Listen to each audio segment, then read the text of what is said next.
This is Agriculture Today, and I'm Shelby Varner with the K-State Radio Network.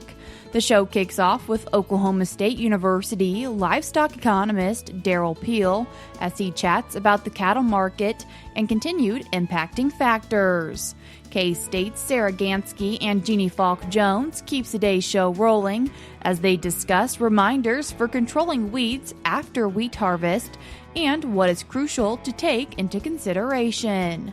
Chelsea Good from Johnson County ends the show, explaining her involvement in agriculture and what she is excited for in the dairy industry for this segment of Faces in Agriculture. That and more is coming up ahead on Agriculture Today.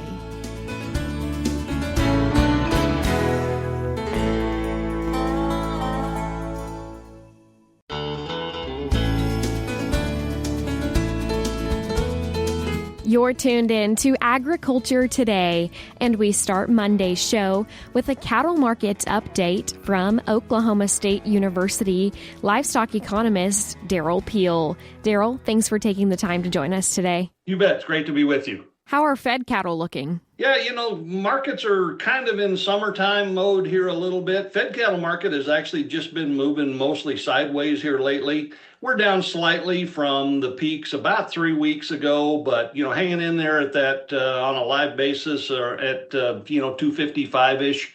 And so, again, kind of moving into the summer here with that market holding pretty steady, I think, all things considered. How about feeder cattle? Feeder cattle markets have seen a little bit of weakness in general over the last month or so, but actually have picked back up a little bit this last week for the most part. So, and it depends a little on what weight we're talking about. The lightweight cattle tend to be under a little more seasonal pressure going into the second half of the year, whereas the big feeder cattle actually are usually gaining some seasonal strength as we go into the second half of the year.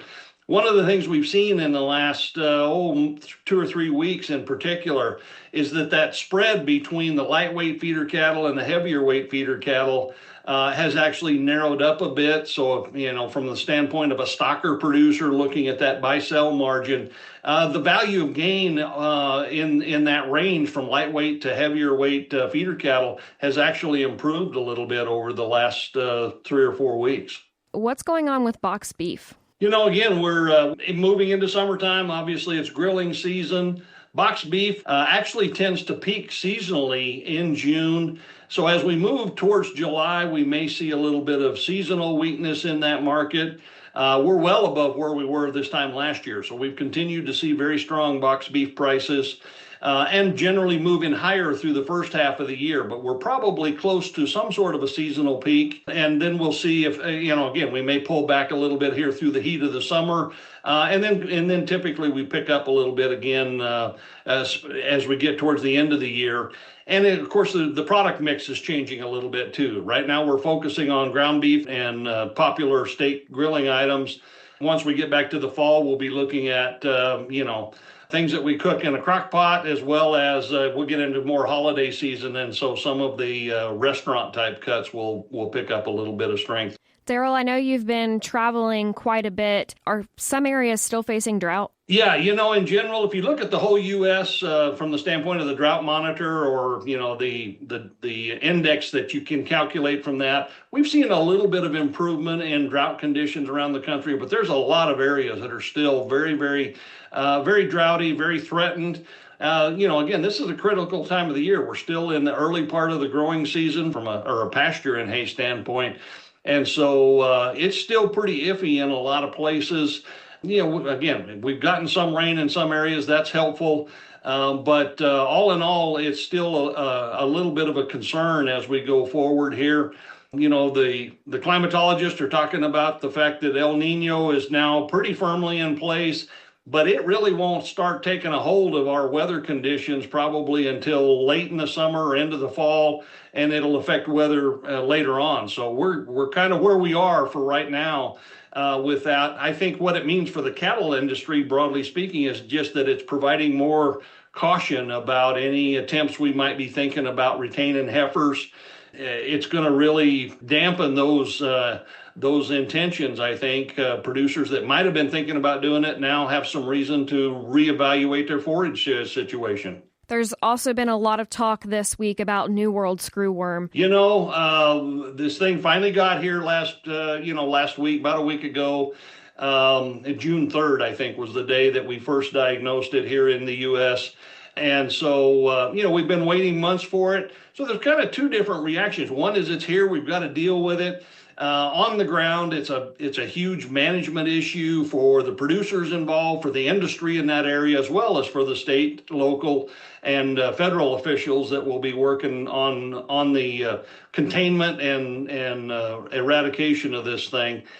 So those issues are all, and it's still very much a moving target. The last I saw from USDA, we had 9 confirmed cases spread out over, really 4 counties in Texas, plus there was a dog in New Mexico.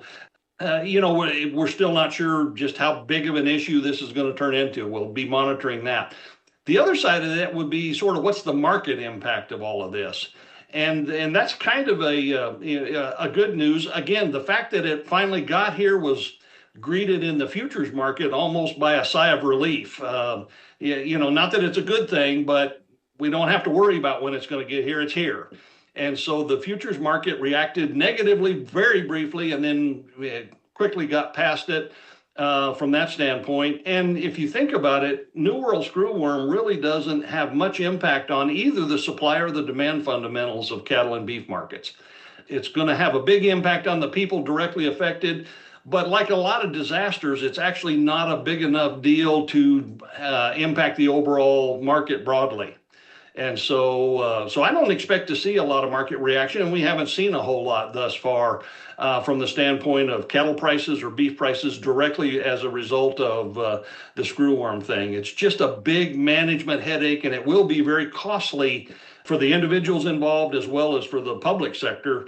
But really not a major market issue, and certainly not a concern for consumers. It's not a food issue. It's a pest. It's not a disease. Doesn't impact the meat at all. So there's no reason for consumers to have any concerns about this from either a health standpoint or from an economic standpoint. Shouldn't impact beef prices. Derrell, what do you see happening at the border right now? The border, of course, we closed the border to the Mexican cattle about 18 plus months ago. Actually, it's 20 months ago, I guess, at this point, mostly. And so that's there. And that's an ongoing question about whether that will stay closed, how long.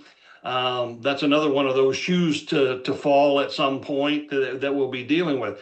Now that the screwworm fly is in the U.S., Mexico has closed the border to livestock going south out of the U.S.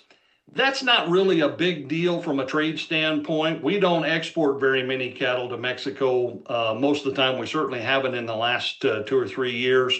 It does impact some horses that get shipped down there, primarily for slaughter.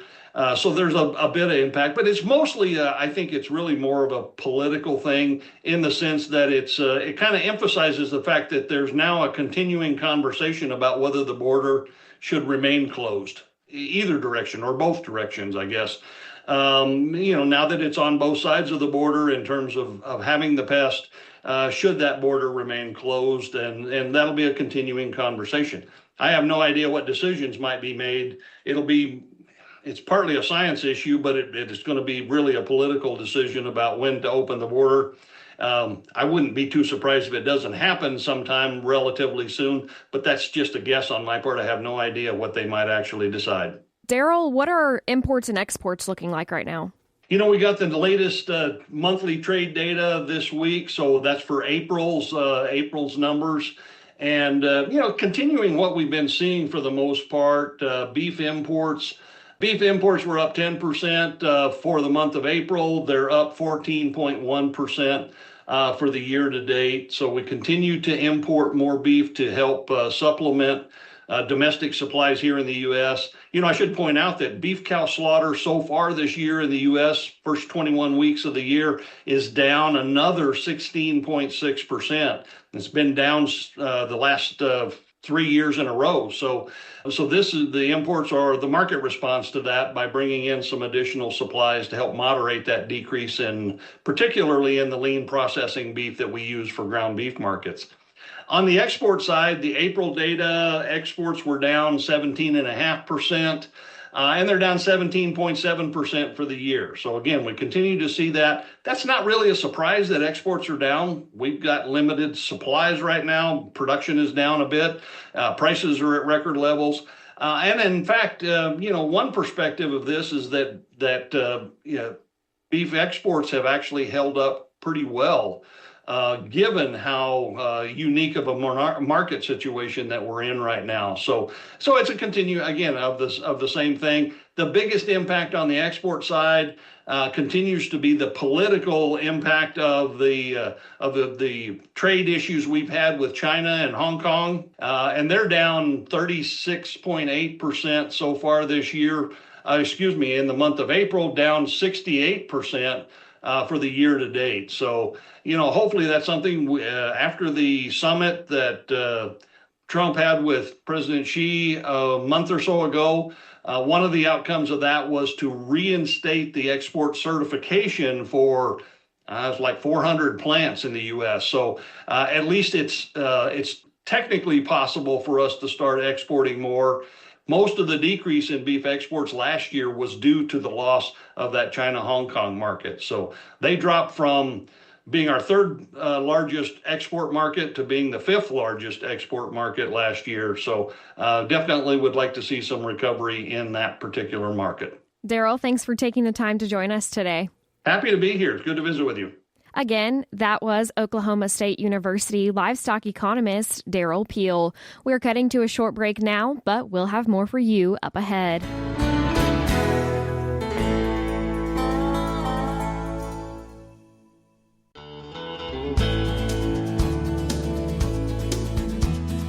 You're tuned in to Agriculture Today, and we continue our show discussing weed control after wheat harvest with K-State weed specialist Sarah Ganske and K-State extension agronomist Jeanne Falk Jones. Sarah, Jeanne, I appreciate both taking the time to join us today. Thanks for having us. Last week, we were talking about weed control before wheat harvest, and Jeanne, you mentioned short and thin stands. And is that something that should be taken into consideration when we're thinking about weed control after wheat harvest?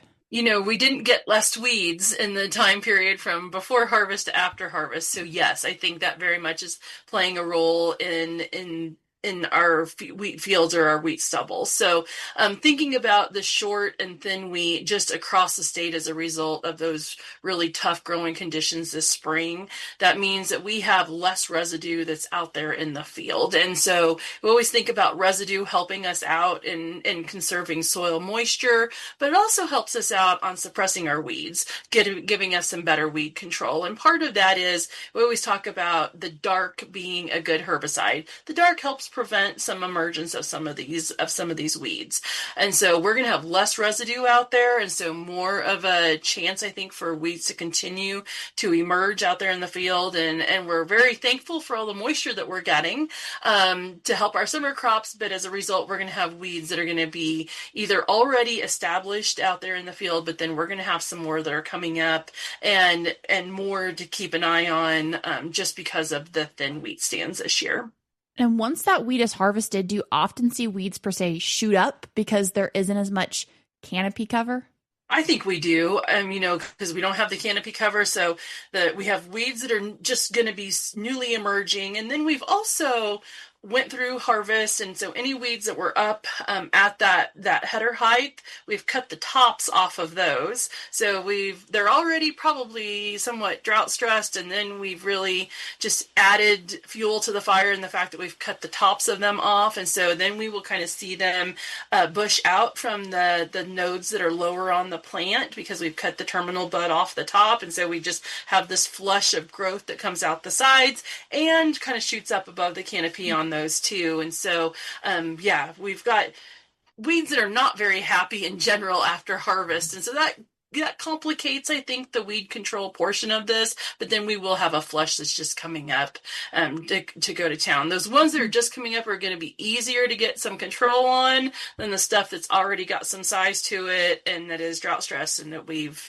done some damage to with just regular weed harvest. Yeah, I think there's a little bit of a balancing act there, right, Jeannie, of letting those weeds kind of regrow and kind of recover so they'll take in herbicide, but don't wait too long so that instead of weeds, you have bushes. I think that is a very good point. Yes, we are walking a bit of a line there. Because yes, we know that plants that are stressed are going to struggle to take up herbicide and get that herbicide moving in the plant into where it needs to be. And so, yes, I agree, Sarah. It's a very good point that we do have a bit of a fine line to walk there. Are producers able to see when that weed starts regrowing that that's the time to show it has recovered? Or is there a sign that says the weeds have recovered and my herbicide will actually kill it? Hopefully. From my perspective, Shelby, I think the thing they're just looking for is some new leaf growth, right? Not something you're necessarily going to see if you're windshield scouting a field, but if you get out and you walk into the field, you'll see that Palmer amaranth in June and July, it's not going to take very long, a day or two or maybe 3 to get, some good leaf area there that can take up some herbicide and get it into the plant. What do you see as the top priorities then when we're thinking about controlling weeds in wheat stubble? Yeah, Shelby, I think 2 priorities that we can think about as we're kind of designing our herbicide programs here. One is to control the things that are already up, right? So Jeannie's talked about this a lot with, these weeds that have been kind of lingering under the wheat canopy, and now we've, maybe harvested part of the weed and that. So weeds that are up. But then also, this goes along with our recommendations for in-crop as well, right? We need residual herbicides because another one of the cliches that we use all the time is the best time to kill the weed is before it emerges, right? So thinking about a post-emergence component as well as a pre-emergence component, I think is important. What are the top weeds you are seeing commonly in fields after wheat harvest? So for me, the weed that keeps me employed, I think, is Palmer amaranth, right? It's gonna be my number one kind of target for the wheat producing areas of the state. Kochia might be out there, but I think if Palmer is there, Palmer is usually gonna kind of overshadow the Kochia. We could see grassy weeds if we had infestations of cheatgrass or downy brome, 2 names for the same plant there. Something like that. We could see regrowth quickly, from some of those grasses if they hadn't, kind of headed out already completely. So I think it could be all over the board. Field bindweed is another one that I see that once you take that wheat canopy off, if it's been kind of hanging out, it will, especially with this moisture, it's going to grow rapidly as well. What did I miss, Jeannie? Well, just a few things I've noticed as I've been out just all across north central and northwest Kansas and some of this thin wheat.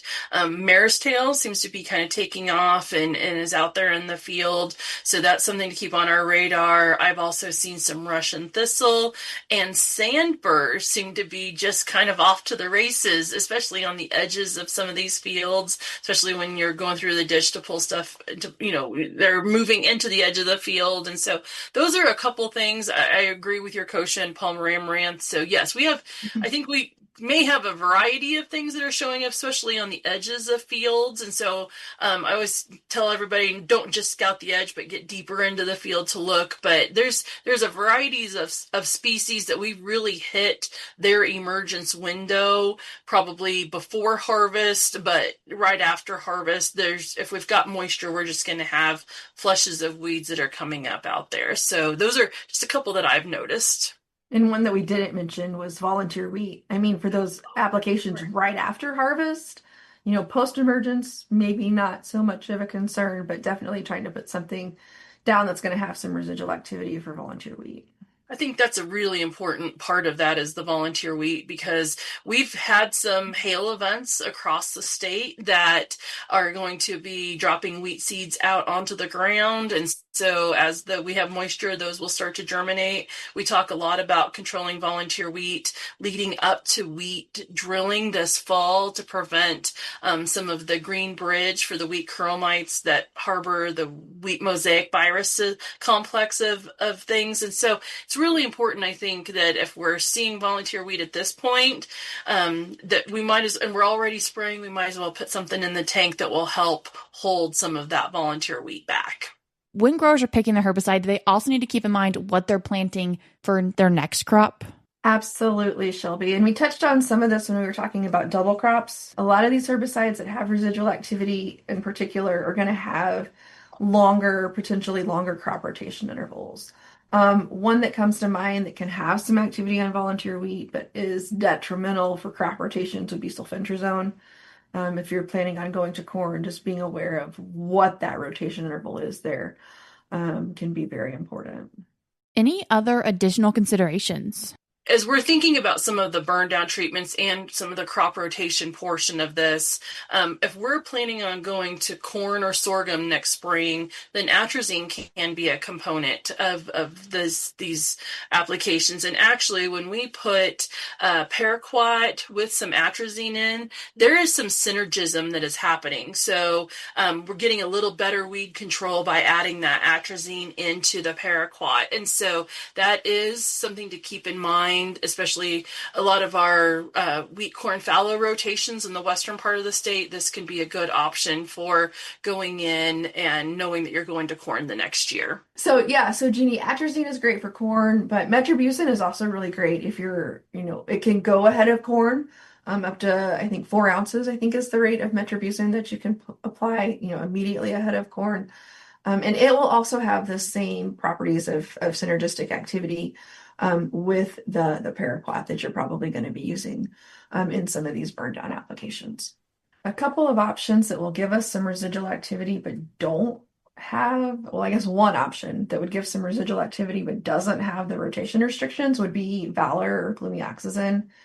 Very affordable and good pre-emergence activity on those pigweeds. So that could be a good component to put in your tank mix there. Sarah, Jeanne, I appreciate you both taking the time to join us today. Thanks, Shelby.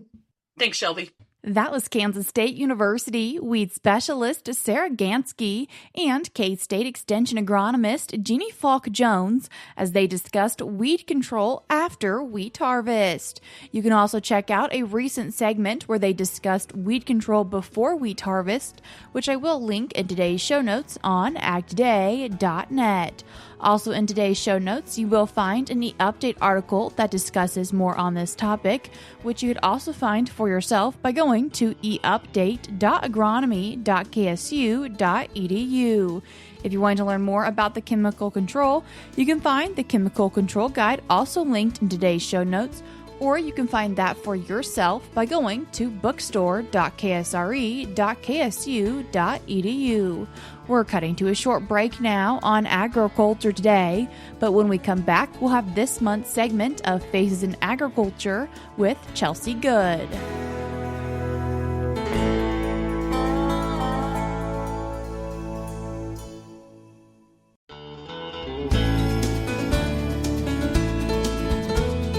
You're tuned in to Agriculture Today, and we conclude our Monday show with another segment of Faces in Agriculture. And this month, we're joined by someone involved in agriculture in Johnson County, Chelsea Good. Chelsea, thanks for joining us today.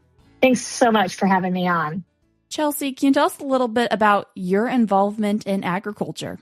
So I was born and raised in ag. It's all I've ever known and loved. Grew up actually in Colorado, showing and judging livestock, but knew I wanted to be in a place where ag is kind of the center of the economy and the culture. And so came to Kansas first to judge livestock at Butler Community College, did my undergrad and graduate degrees at Kansas State, ag communications focused, and then actually went to law school at Washburn in Topeka, Kansas.